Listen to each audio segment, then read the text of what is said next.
What's up les amis et bienvenue sur ma chaîne YouTube. Ça fait actuellement 5 mois que j'ai cette chaîne YouTube et j'ai appris tellement de choses en 5 mois sur cette chaîne YouTube. Ça m'a tellement enrichi, elle m'a tellement apporté dans la vie de tous les jours alors que ça fait que 5 mois que je suis sur YouTube. Dans ma dernière vidéo, je parlais de pourquoi je perdais la motivation de faire des vidéos, comme quoi mon envie de faire des vidéos était en train de diminuer et je ne savais plus quoi faire comme vidéo. Grâce à la dernière vidéo que j'ai tournée, d'ailleurs n'hésite pas à aller la voir. Et bah après le tournage de cette vidéo, en fait j'ai compris pourquoi je faisais des vidéos YouTube et quelles vidéos YouTube j'avais envie de faire et dans quel sens j'avais envie de m'orienter sur YouTube. Après ce tournage, j'ai eu plein de révélations sur ma carrière professionnelle et j'ai trouvé qu'est-ce que je veux faire sur YouTube. Alors je vais donc te montrer les 2 grandes révélations que j'ai eues après le tournage.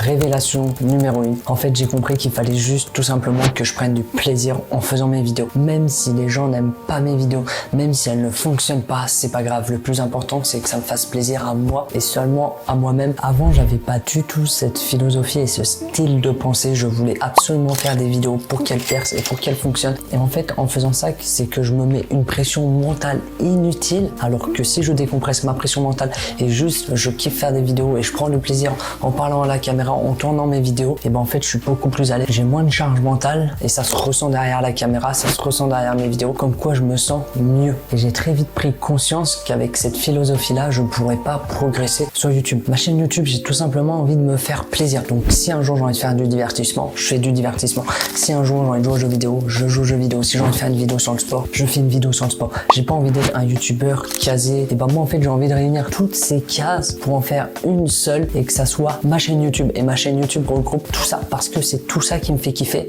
Et comme je le disais dans ma dernière vidéo, j'ai pas envie de me bloquer dans un seul domaine. J'ai vraiment envie de me diversifier dans tous les domaines, de faire tout ce qui me plaît parce qu'il n'y a pas un seul domaine qui me plaît, il y en a plein. Alors tout ce que j'adore, je le fais et je le transmets à la caméra. Ensuite, je me suis dit qu'en fait, il y avait quand même un certain pourcentage de personnes qui regardaient mes vidéos. Et en fait, moi, ce que j'ai envie, c'est de faire plaisir à ce certain pourcentage qui regarde mes vidéos. J'ai pas envie de toucher un public hyper large et qui s'en fiche de mes vidéos. Moi, ce que je veux, c'est des spectateurs réguliers avec une vraie communauté derrière pour qu'on puisse échanger. Et en fait, tout simplement, j'ai envie de faire kiffer ce mini pourcentage qui me regarde. Le plus important, c'est de prendre du plaisir pour moi et de retranscrire le plaisir à travers ce pourcentage. Et ce qui est incroyable, et ça m'encourage de continuer parce qu'il y a des gens qui regardent mes vidéos et comment vous dire que c'est tellement encourageant de comprendre que votre personnalité en fait peut apporter à quelqu'un ou que vos mots peuvent avoir une certaine valeur et que vous pouvez en fait apporter à des gens. Ça, c'est tellement gratifiant d'avoir ça. Et en fait, j'ai très vite compris que Lucas, il avait des compétences et qu'il pouvait transmettre ses compétences à travers la caméra. Donc, peut-être qu'on en revient au point de départ à Lucas qui a des skins, donc Lucas Skins. Je sais pas pourquoi j'ai choisi ce prénom, mais petit à petit, en fait, je me dis que ça vient automatiquement et que mes compétences peuvent apporter des choses à des gens. Alors, tout est bénéfique. Et c'est juste trop bien d'avoir des retours commentaires. Chaque personne peut apporter à une autre personne. Tout le monde peut vous apporter. C'est difficile de se dire ça et de se le mettre en tête. Et en fait, j'ai réussi à comprendre ça. Et quand vous comprenez ça, en fait, vous vous sentez un peu moins nul et ça vous remonte votre estime de vous et ça vous gratifie encore plus.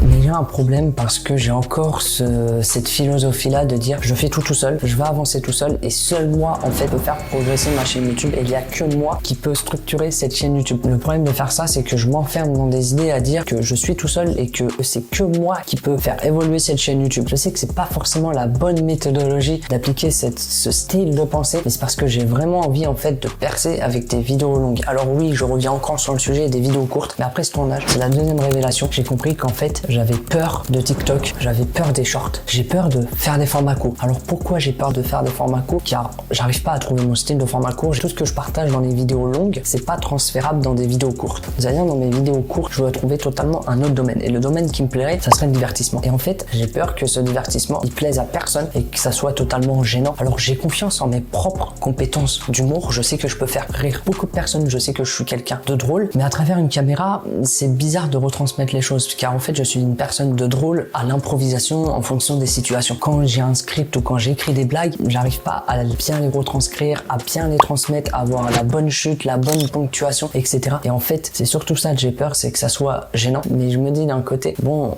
faut se faire du mal, donc faut que t'arrives à sortir de ta zone de confort du coup en faisant des divertissements et des formats courts. Mais d'un côté, je suis en mode, je vais prendre cher, je le sais, et est-ce que je vais réussir à tenir le rythme aussi d'avoir des formats courts pour faire ces vidéos? Donc j'ai encore plein de questionnements en fait sur ces formats mal con, mais je me suis surtout rendu compte que j'avais peur d'en faire et que TikTok me faisait peur. Alors c'est pas le fait d'avoir des haters qui me fait peur, parce que plus tu as de haters, plus en fait tu commences à monter. Pour bien comprendre, en fait, les haters, ce sont tout simplement des gens frustrés de leur vie et qui vont remettre leur frustration sur vos vidéos. Donc en disant vous êtes pas drôle, mais intérieurement ça les a quand même fait rire et ils ont juste le seum. En fait, plus vous avez de haters, plus vous avez de la popularité. Plus on a de haters et plus on se dit ok, on touche un public beaucoup plus large et là on commence à avoir de la visibilité. Et c'est pas proprement dit les haters qui me font peur. Vraiment, ce style de vidéo et ce style de communauté que j'aime pas, en fait, c'est pas une communauté fiable, c'est juste une communauté qui scrolle, ça le fait rire sur le moment, tu t'abonnes par exemple. Après, cette communauté, tu peux pas les transférer sur des vidéos longues, mais je sais que ça pourrait quand même me faire monter des abonnés et mes vidéos longues, peut-être les rajouter de 100 à 200 vues en plus, mais je sais pas encore. Faut que je réfléchisse et il faut sûrement que j'enlève cette peur, ou alors si j'ai pas envie de faire de divertissement dans les shorts, faut que j'arrive à trouver un autre style, un autre thème que j'ai envie de faire avec les shorts. Mais je vous avoue, je suis vraiment pas fan de ça. Faut fonctionner avec le temps, il faut s'adapter en fonction de la société.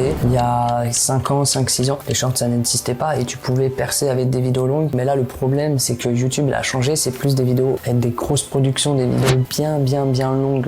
Et en fait, pour arriver à ce stade, il faut passer par la simplicité, donc faire des shorts où tu as juste besoin de ton téléphone et une petite idée, et en fait ces shorts ils vont pouvoir te faire monter de fou pour atteindre cette grosse production et faire des vidéos longues sur YouTube. Mais ça, après, bien évidemment, c'est mon point de vue et ça ne tient qu'à moi. Je vais me forcer de faire des shorts et je vais me forcer de prendre du plaisir en faisant du short. Et la troisième révélation que j'ai eue après ce tournage, ça se rejoint un petit peu avec la première révélation, c'est qu'en fait j'ai compris que, comme je le disais, j'avais une valeur et que moi je pouvais apporter des choses à des gens. C'est tellement gratifiant d'avoir cette sensation. Et il y a certaines vidéos, donc je peux reprendre la vidéo sur le froid, la vidéo sur les réseaux sociaux par exemple, où j'ai reçu des commentaires en disant ah ouais, franchement ta vidéo elle est vraiment cool, ça change des gros youtubeurs, tu parles vraiment avec tes mots, tu parles de quelque chose de très personnel, et ça on arrive à le ressentir extrêmement bien, surtout sur la vidéo avec le froid. Et en fait, avoir cette sensation, je me suis dit, moi je suis juste resté naturel devant la caméra, j'ai juste dit ce que j'avais sur le cœur et ce que je sentais et ce que le froid m'a apporté, et juste en fait avec l'authenticité que j'ai, et ben les gens l'ont ressenti à travers la vidéo, et ça c'est tellement agréable. En fait, je suis pas obligé de me forcer à jouer un personnage, et en fait ma personnalité va apporter, et en fait comprendre que notre parole, nos problèmes, notre personnalité, etc.,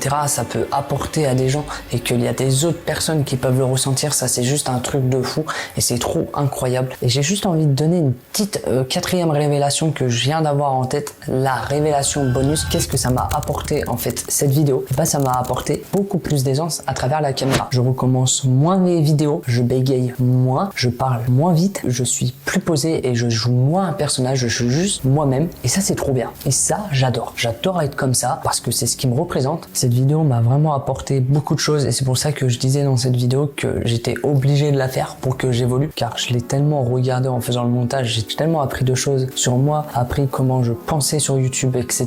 Car quand je parle, des fois je me rends pas compte de ce que je dis et je m'en rappelle plus, et après en fait au montage je me dis ah ouais, j'ai dit ça et c'est vrai que c'est pas con du tout. Et cette chaîne YouTube m'apporte tous les jours et a fait que de me construire. Alors ouais, des fois c'est vraiment pas les meilleurs moments, je suis vraiment pas très bien dans ma vie, mais c'est aussi ça qui est cool et c'est aussi ça qui montre que le parcours il est pas facile. Au moins quand j'aurai réussi, ça va être juste un truc de fou, et je pourrais me dire que avant je faisais des vidéos pour une cinquantaine de personnes, après je suis passé à 500 personnes, après je suis passé à quelques milliers de personnes, et après je suis passé à des millions de personnes, et avoir tout ce parcours, et en plus il est enregistré sur YouTube, c'est juste incroyable. Et cette vidéo elle m'a vraiment aidé, et le montage pareil c'est tellement formateur, et cette chaîne YouTube en fait elle me forme juste tous les jours, que ça soit en termes de tournage, en termes d'idées, de créativité, en termes de montage, partout elle m'aide. Alors oui, c'est très frustrant de pas prendre des abonnés et de pas prendre de vues, on kiffe le processus et on va voir où ça nous emmène, mais ça va bien nous emmener quelque part. Où ça va nous emmener? Et ben ça va nous emmener à la fin de cette vidéo. J'espère que vous avez kiffé cette vidéo, n'hésitez pas à vous abonner, à mettre un pouce bleu, à mettre un commentaire, surtout à me dire ce que vous avez pensé de la vidéo, et nous on se retrouve dans des prochaines vidéos, mais surtout paix et sérénité, et harmonisez vos deux corps. Allez, ciao.